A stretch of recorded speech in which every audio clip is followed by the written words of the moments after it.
Whenever we talk about model deployment, right, end-to-end machine learning model development should always be from, you have to look at as, right, the data to end result. Okay, this is how you'll have to see. So when we talk about data, the data comes from sources. Like you can see in this image, we have different data sources.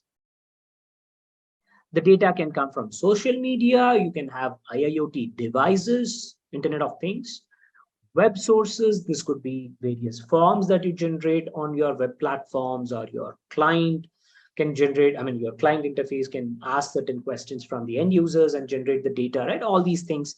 Or you can also have some flat files, offline files that we generally deal with, like CSV, Excel, JSON files, right? So these are all could be your end, right, data source platforms. We will accumulate all of them and try to ingest everything into the database. We will push the data into database. The database softwares could be your SQL-based softwares or NoSQL-based softwares. We generally call them as OLTP platforms, right? Transaction platforms. So these databases are like your backend for your front end, which interacts with your client. Okay, so once the database has the data, using Python, we will try and connect to the database and extract the data, pull the data. This is, of course, your raw data. From your CRISP-MLQ methodology, once the data is available, we will obviously have to do data analytics, univariate analysis, bivariate analysis, multivariate analysis, EDA basically. And then we will have to do all the pre-processing, right? Once this pre-processed data is made ready for model development, then we will use the machine learning prediction models, classification or regression based on the data and the problem that you're trying to solve. In our case, it was a regression problem. So we try to do multiple regression models, and then eventually we tuned and evaluated the best model. This best model will be sitting or will be deployed on Heroku Cloud.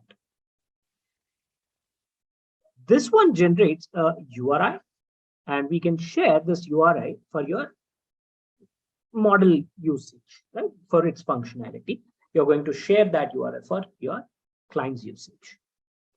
And of course, we'll also have analytics reports which are generated thanks to the EDA and of course model. The results and all those things will be generated in the reports.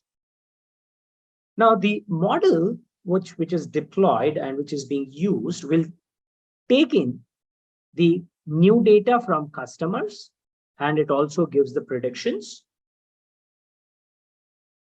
This new data, which becomes your input, and the predictions, which become your output, are captured and sent back into the database for trying to take the feedback on the performance of the model. And over a period of time, this feedback is used to improve the model, and we'll also be able to track the drift in the model with respect to the accuracy and performances. And then thereby we will, right, monitor. That's what monitoring and maintenance means. So once you observe this drift, then we will be able to maintain it and then upgrade it to ensure that it meets the desired results. Which of course we will define that as part of our CRISP-MLQ first stage, right? The success criteria. So this is basically the end-to-end pipeline, friends, and this is what you have to try and use. This is the simplistic flow that you can think of, right? But you'll have to define this.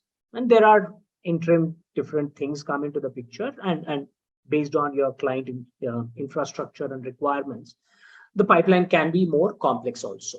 But this is the basic, the first level pipeline that you should look at.